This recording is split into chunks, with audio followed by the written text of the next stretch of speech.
হযরত আব্দুল কাদের জিলানী রহমাতুল্লাহ আলাইহি এর বাবার নাম ছিল আবু সালেহ মুসা। নাম কি? আবু সালেহ মুসা। আল্লাহু আকবার। খোদার তাড়নায় ছটফট ছটফট করতেছে। 3 দিন পর্যন্ত ক্ষুধার তো পেটে ভাত নাই, কোনো খাবার যায় না। আবু সালেহ মুসা আব্দুল কাদের জিলানী রহমাতুল্লাহের বাবা নদীর কিনারে বৈশা রইছে, আল্লাহর কাছে কাঁদতেছে, দোয়া করতেছে, আল্লাহ তুমি বুঝি আমার জন্য রিজিকের ব্যবস্থা করবা না? আল্লাহু আকবার। আল্লাহর কাছে কান্নাকাটি করতেছে, আল্লাহর কাছে চাইতেছে। আল্লাহু আকবার। দেখেন কত বড় পরহেজগার ছিলেন আব্দুল কাদের জিলানীর বাবা আবু সালেহ মুসা। কিছুক্ষণ পর চাইয়া দেখেন নদীর পানি দিয়ে একটা সেপ ফল ভাইসা ভাইসা যাইতেছে। আবু সালেহ মুসা মনে করলেন এইটাই বুঝি আমার জন্য আল্লাহ তাআলা রিজিক হিসাবে পাঠাই দিছে। সুবহানাল্লাহ। এই জন্য আব্দুল কাদের জিলানী রহমাতুল্লাহের বাবা আবু সালেহ মুসা আল্লাহু আকবার সেপ ফলটা পানি থেকে উঠালেন, উঠাইয়া তিনি খেয়ে ফেললেন। খাওয়ার পর ক্ষুধা নিবারণ হয়ে গেল। ক্ষুধা নিবারণ হওয়ার পর মাথায় টেনশন শুরু হয়ে গেছে, হায় আমি কার গাছের ফল খাইলাম, কার গাছ থেকে না জানি পড়ে পানিতে ভেসে আসছিল, কার গাছের ফল আমি খাইলাম। হায়, ফলের দাবি আমাকে ছাড়াইতেই হবে, কারণ এই ফলের দাবি নিয়ে যদি আমি কবরে যাই নির্ঘাত আমাকে জাহান্নাম ভোগ করতে হবে। আল্লাহু আকবার। টেনশন শুরু হয়ে গেছে। এই জন্য তিনি সিদ্ধান্ত নিলেন ফলটা যেহেতু উজান দেশ থেকে আসছে, আমি বাড়ির দেশে আছি, সুতরাং আমি সামনের দিকে হাঁটতে শুরু করি। আল্লাহু আকবার। এই কথা বলে আব্দুল কাদের জিলানীর বাবা আবু সালেহ মুসা সামনের দিকে হাঁটতে শুরু করলেন। হাঁটতে শুরু করলেন। হাঁটতে হাঁটতে হাঁটতে হাঁটতে 4 মাইল পর্যন্ত চলে গেলেন। 4 মাইল পর্যন্ত যাওয়ার পরে আল্লাহু আকবার চাইয়া দেখে এক বিশাল বড় সেবের বাগান দেখা যায়। কিছু কিছু সেব ফল গাছ নদীর কিনার দিয়েও রয়েছে। অনেকগুলো সেব ফল এইভাবে ঝুঁকে ঝুঁকে ঝুঁকে ঝুঁকে ঝুঁকে রয়েছে। আল্লাহু আকবার। মাঝে মাঝে দেখা যায় সেব ফল পানিতে টাস টাস করে পড়তেছে আর পানি দিয়ে বাইসা বাইসা যাইতেছে। আল্লাহু আকবার। আল্লাহু আকবার। আব্দুল কাদের জিলানীর বাবা আবু সালেহ মুসা তিনি নিশ্চিতভাবে ধারণা করলেন এই গাছ থেকে এই ফলটা পড়েছিল, পানি দিয়ে ভেসে গিয়েছেন, আর এই ফলটাই আমি পানি থেকে উঠাইয়া খেয়ে ফেলেছিলাম। আল্লাহু আকবার। সুতরাং এই বাগানের মালিককে আমাকে খুঁজে বের করতে হবে। এই জন্য আব্দুল কাদের জিলানীর বাবা আবু সালেহ মুসা রহমাতুল্লাহি আলাইহি ডাক দিতেছেন বাগানের মালিককে, এই সেবের বাগানের মালিককে। বাগানের মালিক ঘর থেকে বের হয়ে আসছে। বাগানের মালিক ডাক দিয়ে কয়, কে ডাকো? কয়, আমি ডাকি, আমি আবু সালেহ মুসা। আমি ডাকতেছি, কেন ডাকতেছো বাবা? তখনও পর্যন্ত আল্লাহু আকবার আবু সালেহ মুসা আব্দুল কাদের জিলানীর বাবা বিয়ে শাদী করে নাই, যুবক মানুষ। বাগানের মালিক ডাক দিয়ে কয়, কেন ডাকতেছো? আবু সালেহ মুসা ডাক দিয়ে কয়, বাবা গো সর্বনাশ হয়ে গেছে। কি সর্বনাশ হয়ে গেছে? কয়, আপনার বাগান থেকে একটা ফল পানিতে পড়ে ভেসে যাচ্ছিলাম, আমি 4 মাইল দূরে ছিলাম, আমি 3 দিন পর্যন্ত ক্ষুধার যাতনা আমি সইতে পারি না, 3 দিন পর্যন্ত আমার পেটে ভাত যায় না। এই জন্য আমি ক্ষুধার তাড়নায় হইরা পানিতে উঠাইয়া সে ফলটা আমি খেয়ে ফেলছিলাম। আমি মনে করছিলাম ফলটা তো চলেই যাইতো, বেসেই যাইতো, এটা তো পচেই যাইতো। সুতরাং আমার আল্লাহ বুঝি আমার জন্য রিজিক হিসাবে এটা পাঠাই দিছে। এই জন্য আমি এই কথা ভেবে আমি খেয়ে ফেলছিলাম। আমার ক্ষুধা নিবারণ হইল, এরপরে আমার ভিতরে টেনশন শুরু হয়ে গেল, হায় আমি কার গাছ গাছের ফল খাইলাম, না খেয়ে যে ফলটা খেয়ে ফেললাম, হায় কাল কিয়ামতের ময়দানে যদি আমাকে ধরে আমি এর উত্তর কি দিব? এই জন্য বাবা আমি টেনশনে ভরে গেছি। সুতরাং ফলের দাবি ছেড়ে দিন, না হয় আমাকে নির্ঘাত জাহান্নাম ভোগ করতে হবে। আল্লাহু আকবার। বাগানের মালিক শায়েখ আব্দুল্লাহ, নাম কি? শায়েখ আব্দুল্লাহ ডাক দিয়ে কই, পাইছি জীবনে একটা ছেলে, এমন ছেলে আমার নজরে ভরে নাই। কারণ আমার চোখের সামনে থেকে কত ফল ফেটে নিয়ে যায়, আমার অজান্তেও নিয়ে যায়, রাত্রেও চুরি করে নিয়ে যায়, দিনের বেলা চোখের সামনে থেকে নিয়ে যায়, ফিরেই দিতে পারি না। আর এই ছেলেটা 4 মাইল দূরে থেকে নদী দিয়ে পানি দিয়ে বাইসা যাচ্ছিল, ফলটা ক্ষুধার তাড়নায় ফলটা উঠায় খেয়ে ফেলছে, আবার মাপ চাওয়ার জন্য আমার কাছে আসছে। সুতরাং এই ছেলেটা সাধারণ কোনো ফ্যামিলির ছেলে হবে না, সুতরাং এই ছেলেকে আমার আটকাইতে হবে, এই ছেলে আমার প্রয়োজন। কারণ আল্লাহ তাআলা আমার করে একটা নেককার জি দিছে, এমন নেককার ছেলের কাছে আমার বিয়ে শাদী দিতে হবে। আল্লাহু আকবার। এই জন্য বাগানের মালিক শায়েখ আব্দুল্লাহ চালাকি করলেন। হায় বাবা, তুমি তো সর্বনাশ কইরা ফেলাইছ, তুমি কার বাগানের ফল খাইছ? আমাদের বংশের নিয়ম হলো, যদি কেউ আমাদের হক মাইরা খাইছে তারে আমরা কোনোদিন মাফ করি না, এই দুনিয়াতে মাফ করি না, পরকালের জন্য আমরা রেখে দেই। এর হিসাবটা কড়াই গন্ডায় আমরা হাসরের ময়দানে বুঝে নিব। আল্লাহু আকবার। আবু সালে মুসা, হায় কি কোন কয়, হাত ঠিকই বলছি, আমাদের বংশের মধ্যে মাফের কোনো নীতি নাই, আমরা দুনিয়াতে কাউকে মাফ করি না, সুতরাং তোমার মাফ হবে না। আল্লাহু আকবার। যখন বাগানের মালিক এই কথা বলল, আব্দুল কাদের জিলানীর বাবা আবু সালে মুসা হাউমাউ করে কাঁদতে শুরু করলো, হায় বাবা, অন্তত পক্ষে আমারটা হলো মাফ করে দেন। কয় না, মাফ হবে না। কি করলে মাফ করবেন? কয় একটা নিয়ম আছে, একটা ডিউটি যদি তুমি পালন করো, আর এই ডিউটি পালন করার পরে যদি আমি সন্তুষ্ট হই, তাহলে মাফ করা যায় কিনা সেটা পরে দেখা যাবে। কয় কি ডিউটি পালন করতে হবে? কয় 10 বছর পর্যন্ত আমার কাছে থাকতে হবে, আমার গোলামি তোমার করতে হবে, এরপরে বিবেচনা করব মাফ করা যায় কিনা। আব্দুল কাদের জিলানীর বাবা আবু সালে মুসা ডাক দেখে, আল্লাহ, জীবনের জেলখানা, পরকালের জেলখানার চাইতে, পরকালের জাহান্নামী জেলখানা চাইতে বহু গুণে আরাম। সুতরাং আল্লাহ, আমি দুনিয়াতেই কষ্ট করতে রাজি আছি, তারপরেও ফলের দাবি আমাকে ছুড়াইতে হবে, ফলের দাবি আমাকে ছুড়াইতে হবে। এরপরও আমি এই ফলের দাবি নিয়ে পরকালে যাইতে চাই না, ওই জাহান্নামের আগুন আমি সহ্য করতে পারবো না। আচ্ছা বাজান, ঠিক আছে, আমি 10 বছর পর্যন্ত আপনার গোলামি করতে আমি রাজি আছি, তারপরও সেবের দাবি আমাকে ছুড়াইতেই হবে। জোরে কোন সুবহানাল্লাহ। 10 বছর পর্যন্ত আব্দুল কাদের জিলানীর বাবা আবু সালে মুসা, আল্লাহু আকবার, ওই শায়েখ আব্দুল্লাহর কাছে থাকে। কিন্তু শায়েখ আব্দুল্লাহ আল্লাহু আকবার আবু সালে মুসাকে দিয়া কোনোদিন ফল ফাড়াই নাই, বাগানের কোনো পরিচর্যার কাজে লাগাই নাই, কলসি দিয়া পানি আনাই নাই, বাগানের ফল ফাড়াই নাই, ফল ফেড়ে আবার বাজারে গিয়ে বিক্রিও করাই নাই। আল্লাহু আকবার। তিনি তাকে তাহাজ্জুদ শিক্ষা দিয়েছেন, নফল নামাজ বেশি বেশি পড়িয়েছেন, তাহাজ্জুদ বেশি বেশি পড়িয়েছেন, আল্লাহ তসবিহ তালিল জিকির আজকার বেশি বেশি করেছেন। এই জন্যই করাইছেন, কারণ তার মনের ভিতরে নিয়ত হলো আমার নেককার মেয়েটা তার কাছে বিয়ে দিব। জোরে কোন সুবহানাল্লাহ।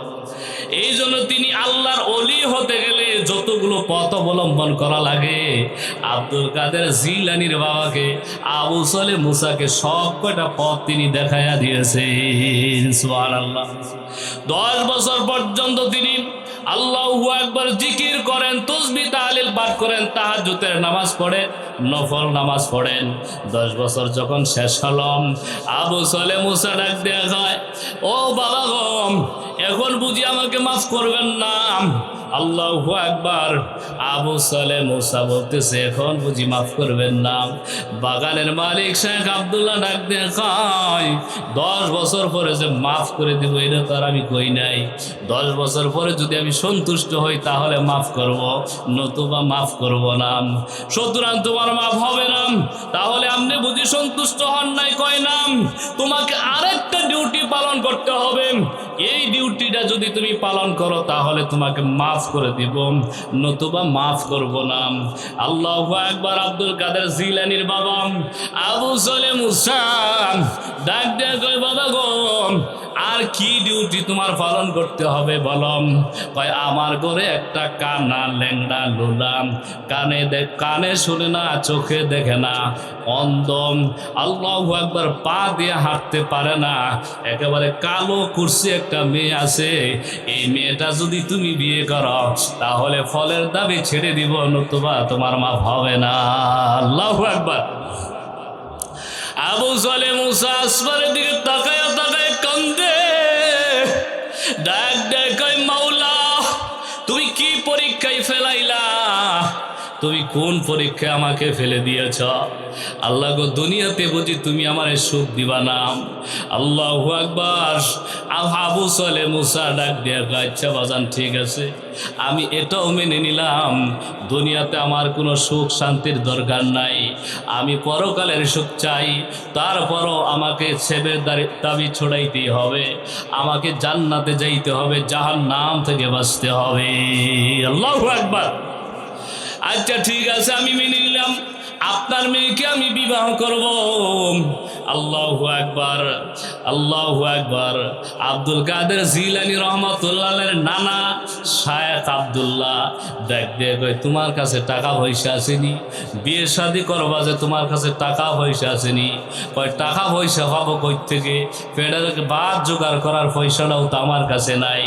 কিতাবের মধ্যে লেখে, আব্দুল কাদের জিলানীর নানা শায়েখ আব্দুল্লাহ, আল্লাহু আকবার, আবু সালে মুসাকে বাজারে নিয়ে যায়, জুতা জামা কাপড় সব কিনা দেয়, মেয়ের জন্য গয়না গাড়ি সব কিনে। শুক্রবারের দিন জুমার নামাজের পরে শত শত অলিদে আল্লাহু আকবার আল্লাহওয়ালারা বুজুর্গানেরা মসজিদের মধ্যে হাজির হয়। আল্লাহু আকবার, শত শত আল্লাহওয়ালাদের সামনে আল্লাহু আকবার আব্দুল কাদের জিলানীর বাবা আবু সালে মুসাকে বিয়ে শাদী করায় দে। সুবহানাল্লাহ, আল্লাহু আকবার। ওই দিন এশারের নামাজের পর রাত্রিবেলা ডাক দিয়ে কয়, আবু সালে মুসা শোনো, ওই যে দেখা যায় পাকা ঘর, ওই গেরে ওই আমার ল্যাংড়া কানা খুরা, চোখে দেখে না, কানে শুনে না, ওই মেয়েটা ওই ঘরে রাখা আছে। যাও বাবা, তুমি ওই রুমে যাও, তুমি আজকে আমার মেয়ের সাথে বাসর করো। আল্লাহু আকবার।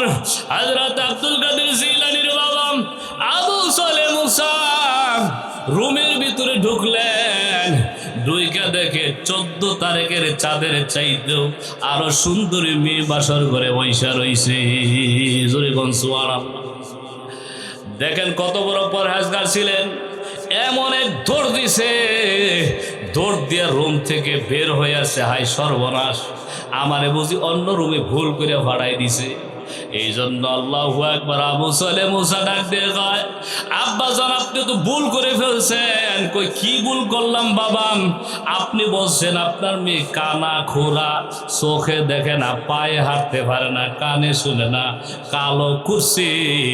আমি যাইয়া দেখি আপনার মেয়ে ওই ঘরে নাই, ওই রুমে আপনার মেয়ে নাই, ওই রুমে জান্নাতি হুরের চাইতেও আরো সুন্দরী রূপসী মেয়ে বৈশা রইছে।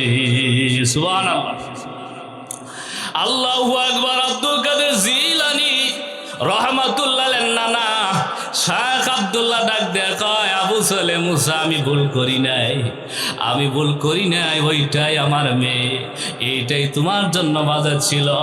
আমার মেয়ের মতো এত সুন্দরী মেয়ে ইরাকের জমিনে আর দ্বিতীয়টা নাই। সুবহানাল্লাহ, ইরাকের জমিনে আর দ্বিতীয়টা নাই। এরে আবু সালে মুসা, আমি যে বলেছিলাম আমার মেয়ে চোখে দেখে না, আসলেই চোখে দেখে না, তার মানে হলো আমার মেয়ে এই দুই চোখ দিয়ে কোনোদিন পরপুরুষের দিকে তাকায় নাই। এই হিসাবে আমি বলেছিলাম আমার মেয়ে চোখে দেখে না, আমার মেয়ে কানে শুনে না। আমি এই জন্যই বলেছিলাম কারণ আমার মেয়ে দুই কান দিয়ে কোনোদিন গান বাজনা শুনে নাই, আমার মেয়ে হাঁটতে পারে না। আমি এই হিসেবেই বলেছিলাম আমার মেয়ে দুই পাও দেয়া হেঁটে হেঁটে কোনোদিন পরপুরুষের বাড়িতে যায় নাই। সুতরাং আমার মেয়ে সম্পূর্ণ সুস্থ, আমার মেয়ে বধির নয়, আমার মেয়ে অন্ধ নয়, আমার মেয়ে পরিপূর্ণ সুস্থ। আমার মেয়ের মতো এত সুন্দরী মেয়ে ইরাকের জমিনে আর দ্বিতীয়টা নাই। ও আবু সলে মুসা, আমার মেয়েকে আমি 18 পারা কোরআনের হাফেজা বানিয়ে দিয়েছি, তুমি বাকি 12টা পারা মুখস্থ করাইলিও। যাও বাবা, এটাই তোমার জন্য বাজেট ছিল। জোরে বল সুবহানাল্লাহ। কেমন ছিল ফিতাম? আল্লাহু আকবার। কেমন ছিল মাম? আব্দুল কাদের জিলানীর মা ছিল উম্মুল খায়ের ফাতেমা। নাম কি? উম্মুল খায়ের ফাতেমা। সে আল্লাহু আকবার এমন পরহেজগার পিতা মাতার ঘর থেকে আব্দুল কাদের জিলানী জন্ম নেয়। সুবহানাল্লাহ। আব্দুল কাদের জিলানী রহমাতুল্লাহ আলাইহি জন্ম নেওয়ার 4 বছর পরে অন্ধ হয়ে যায়, দুনো চোখ অন্ধ হয়ে যায়। আব্দুল কাদের জিলানীর মা দোয়া করলেন, ওগো আল্লাহ, তুমি যদি আমার ছেলে আব্দুল কাদেরকে যদি তুমি সুস্থ করে দাও, আমি মা নিয়ত করলাম আমার আব্দুল কাদেরকে আমি কোরআনের হাফেজ বানাবো। সুবহানাল্লাহ। মা দোয়া করলেন, আব্দুল কাদের জিলানী রহমাতুল্লাহ আলাইহির জন্য দোয়া করলেন। আল্লাহ রাব্বুল আলামিন মায়ের দোয়া কবুল করে ফেললেন। আব্দুল কাদের জিলানী রহমাতুল্লাহ আলাইহি পরিপূর্ণ সুস্থ হয়ে গেল। সুবহানাল্লাহ। সুস্থ হওয়ার পর আব্দুল কাদের জিলানী রহমাতুল্লাহ আলাইহিকে কোরআনের হাফেজ বানানোর জন্য বয়স মাত্র 4 বছর। 4 বছর বয়সে মা কুলে নিয়ে মাদ্রাসায় নিয়ে গেছে, মক্তবে নিয়ে যায় হুজুরকে বলে, হুজুর, এই যে আমার সন্তান আব্দুল কাদেরকে আপনার কুলে বসাই গেলাম, আপনি আমার আব্দুল কাদেরকে আউযু বিল্লাহ শিক্ষা দিয়েন, বিসমিল্লাহ শিখায়েন, আলিফ বা তা শিক্ষা দিয়েন। আল্লাহু আকবার। হুজুর ডাক দিয়ে কয়, মা, আমরা তো 6 বছরের নিচে বাচ্চা ভর্তি করি না। আল্লাহু আকবার। আব্দুল কাদের জিলানীর মা ডাক দিয়ে কয়, ভর্তি করা লাগবে না, 4 বছরের সন্তান আপনি কুলি নিয়েই পড়াবেন, 6 বছর সময় হলে আপনি ভর্তি করেন, আপাতত আসা যাওয়া করতে থাকুক, অভ্যাসটা হয়ে যাক। আল্লাহু আকবার। আব্দুল কাদের জিলানী খুব ফুটফুটে সুন্দর ছিলেন, এই জন্য হুজুর কুলে নিয়ে অন্যান্য ছাত্রদেরকে পড়ানো শুরু করলেন। বললেন, ও বাবারা, ও আমার ছাত্ররা, আজকে শুধুমাত্র তোমাদেরকে আউযু বিল্লাহ শিক্ষা দিব, অন্য আর কোনো কিছু শিক্ষা দিব না। সুতরাং তোমরা পড়ো আউযু বিল্লাহি মিনাশ শাইতানির রাজিম। আল্লাহু আকবার। 4 বছরের সন্তান আব্দুল কাদের জিলানী হুজুরের কুলে বৈশা কয়, আউযু বিল্লাহি মিনাশ শাইতানির রাজিম। জোরে বল সুবহানাল্লাহ। আল্লাহু আকবার। সবাই পড়ো আউযু বিল্লাহি মিনাশ শাইতানির রাজিম। সবাই পড়ে আউযু বিল্লাহি মিনাশ শাইতানির রাজিম। কিছুক্ষণ পর আব্দুল কাদের জিলানী কয়, বিসমিল্লাহির রহমানির রহিম। আল্লাহু আকবার। সবাই পড়ে আউযু বিল্লাহি মিনাশ শাইতানির রাজিম। আব্দুল কাদের জিলানী রাহমাতুল্লাহ আলাইহি কয়, বিসমিল্লাহির রহমানির রহিম। আরো আগে পড়তেছে, সবাই আউযু বিল্লাহ বলে, সে আরো অ্যাডভান্স, সে বিসমিল্লাহ বলা শুরু করে দিছে। হুজুর অবাক হয়ে গেছে, হাই বাবা, তুমি আরো নি পারো? কয় পারি। তো পড়ো। আল্লাহু আকবার। তেলাওয়াত করতে থাকা।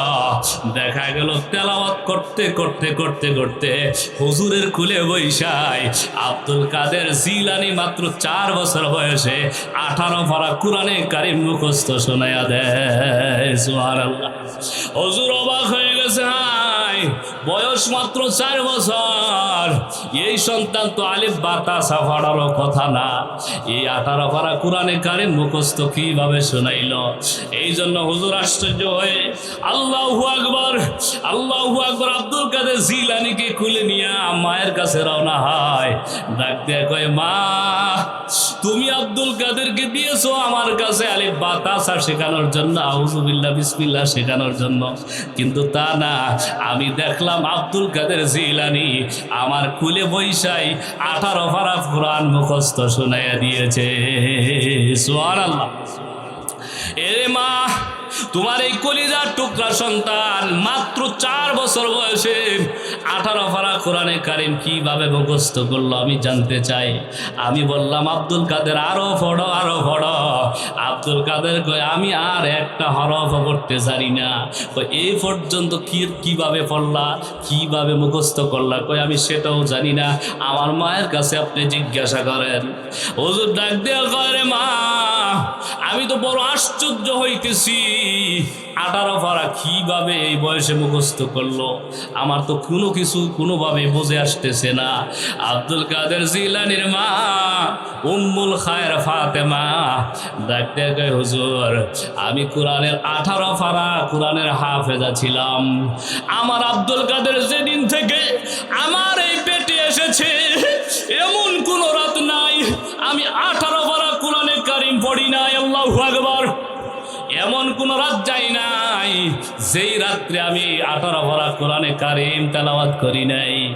আল্লাহ তাআলা এই জন্য হয়তো 18 পারা কোরআনে কারিম তেলাওয়াত করার সাথে সাথে আমার আব্দুল কাদেরের সিনার ভিতরে অঙ্কিত করে দিয়েছে। সুবহানাল্লাহ। এই আব্দুল কাদের জিলানী রহমাতুল্লাহ আলাইহি কোরআনের হাফেজ হইলেন। যেমন মা তেমন বাবা তেমন ছেলে, ঠিক কিনা? এই জন্য আমাদের গ্রামে প্রবাদ আছে, মা ভালো তো জি ভালো, গাই ভালো তো ঘি, গাছ ভালো তো ফল ভালো, মা ভালো তো জি, ঠিক কিনা? ঠিক কিনা? আব্দুল কাদের জিলানী রহমাতুল্লাহ আলাইহি কোরআনের হাফেজ হইলেন। হাফেজ হওয়ার পর মায়ের কাছে বললেন, মা কোরআনের হাফেজ তো আমি হয়ে গেলাম, 4 বছর বয়সে কোরআনের হাফেজ হয়ে গেছে।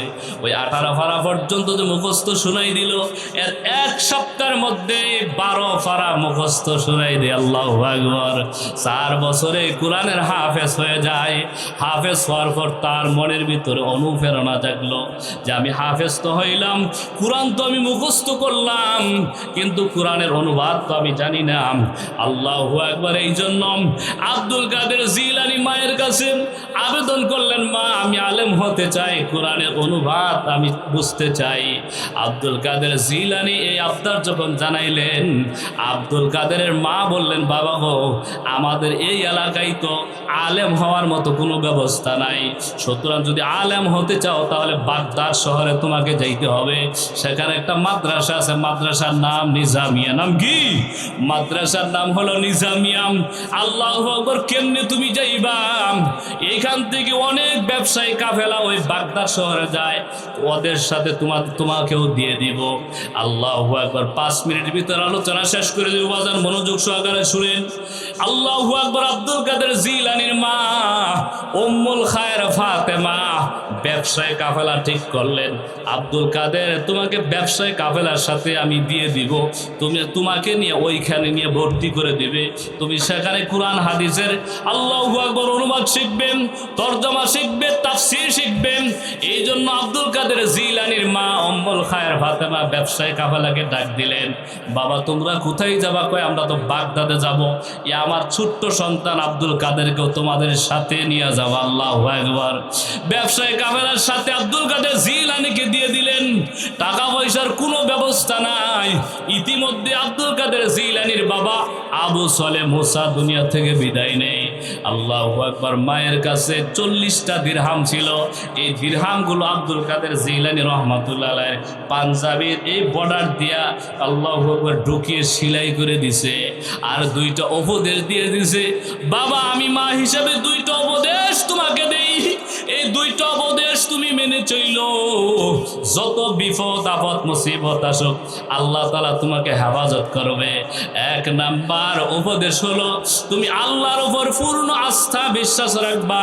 দুই নাম্বার উপদেশ সদা সর্বদা তুমি আল্লাহু আকবার সদা সর্বদা সত্য কথা বলবা, মিথ্যার আশ্রয় তুমি নিও না। এই দুই উপদেশ যদি মেনে চলো আল্লাহ রাব্বুল আলামিন সমস্ত বিপদ আপদ থেকে মুসিবত থেকে তোমাকে হেফাজত করবে। সুবহানাল্লাহ। এই দুইটা উপদেশ দিয়ে আব্দুল কাদের জিলানীর মা ব্যবসায়ী কাফেলার সাথে আব্দুল কাদের জিলানীকে ছেড়ে দিলেন। ঘটনাক্রমে ওই ব্যবসায়ী কাফেলার ডাকাত দল ওই ব্যবসায়ী কাফেলার উপর হামলা করে অনেককে মেরেও ফেলে, অনেককে আহত করে ফেলে। আল্লাহু আকবার। সবার কাছ থেকে টাকা পয়সা অর্থ সব কিছু ছিনতাই করে নিয়ে যায়। সর্বশেষ একজন সর্দার ডাকাত দলের মধ্য থেকে একজন সর্দার আইসা জিজ্ঞাসা করে, এই ছেলে তোমার কাছে কি কিছু আছে? আব্দুল কাদের জিলানী কয় আছে। কয় কি আছে? কয় 40টা দিরহাম আছে। আরেক ডাকাত সর্দার কয় এ ছোট মানুষ, এটা দিরহাম আর দিনার কারে কয় চিনিনি? ছোট মানুষ কিচ্ছু নাই, বাদ দেন। আব্দুল কাদের জিলানীকে চেক করে নাই। আব্দুল কাদের জিলানী রহমাতুল্লাহর কথা বিশ্বাস করে নাই। আব্দুল কাদের জিলানী ডাক দিয়ে কয় সত্যি বলছি, আমার মা বইলা দিছে কোনোদিন মিথ্যা কথা বলিও না, সদা সর্বদা সত্য কথা বলবা, আল্লাহর উপর পূর্ণ আস্থা বিশ্বাস রাখবা। সত্যি বলছি আমার কাছে 40টা দিরহাম আছে। ডাকাত দল বিশ্বাস করে না, মিথ্যা কথা বলছে, কারণ ছোট মানুষ দিরহাম আর দিনার চিনিনি, বাদ দেন। আল্লাহু আকবার। সবার কাছ থেকে চিন্তাই কইরাম আল্লাহু আকবার সব টাকা পয়সা নিয়ে যায়। আব্দুল কাদের জিলানী রহমাতুল্লাহ আলাইহিকে তালাশি করে না। আব্দুল কাদের জিলানী রহমাতুল্লাহ আলাইহি 40 দিরহাম নিয়ে সশরীরে নিজামিয়া মাদ্রাসায় ভর্তি হয়ে যায়। জোরে কন্যা সুবহানাল্লাহ। ও মুসলমান, এটাই বুঝাইতেছিলাম আল্লাহ রাব্বুল আলামিন 3 নাম্বার ডিউটির কথা যে বলেছেন, ওয়াতাসিমু বিল্লাহ, আল্লাহর উপর পরিপূর্ণ আস্থা বিশ্বাস রাখতে হবে। 3 নাম্বার ডিউটি পালন করো, আমি আল্লাহর উপর পরিপূর্ণ আস্থা বিশ্বাস রাখো। আব্দুল কাদের জিলানী রহমাতুল্লাহ আলাইহি পরিপূর্ণ আল্লাহর উপর আস্থা বিশ্বাস রেখেছিল। এই জন্য সমস্ত বিপদ আপদ মুসিবত থেকে হেফাজত করছে কে? এই জন্য মুসলমান 3টা ডিউটি পালন করব। 1 নাম্বার ফাকিমুস সালাতা, নামাজ কায়েম করব। 2 নাম্বার ওয়াতুস যাকাতা, যাকাত আদায় করব। 3 নাম্বার ওয়াতাসিমু বিল্লাহ, আল্লাহকে মজবুত ভাবে এই হৃদয়ে ধারণ করব। আল্লাহ বলেন এই 3 ডিউটি যদি তুমি যথাযথভাবে পালন করো 3টা পুরস্কার তোমাকে দেওয়া হবে। 1 নাম্বার পুরস্কার হুয়া মাওলাকুম, আল্লাহ নিজেই নিজের দিকে ইশারা করে বলতেছেন 1 নাম্বার পুরস্কার আমি আল্লাহ নিজেই হয়ে যাব তোমাদের অভিভাবক। 2 নাম্বার ফানি আমাল মাওলা, আমি সাধারণ কোনো অভিভাবক হব না, সাধারণ কোনো গার্জিয়ান হব না, আমি আল্লাহ হয়ে যাব তোমাদের জন্য সর্বোত্তম অভিভাবক। 3 নাম্বার পুরস্কার ওয়ানিয়ামান নাসির, আমি আল্লাহ হয়ে যাব তোমাদের জন্য সর্বোত্তম সাহায্যকারী। আল্লাহু আকবার। এই 3 পুরস্কার পাওয়ার পর তোমার দুনিয়ার জীবনে থাকবে না কোনো কিছুর ভয়, পরকালীন জীবনেও থাকবে না কোনো কিছুর টেনশন। উভয় জাহানে তুমি নিরাপদ জীবন লাভ করবে। জোরে বল সুবহানাল্লাহ। আল্লাহ রাব্বুল আলামিন আমাদেরকে আমল করবার মতো তৌফিক দান করুন। সকলে বলেন আমিন। ওয়া আখির দাওয়ানা আলহামদুলিল্লাহি রাব্বিল আলামিন। আসসালামু আলাইকুম ওয়া রাহমাতুল্লাহি ওয়া বারাকাতুহু।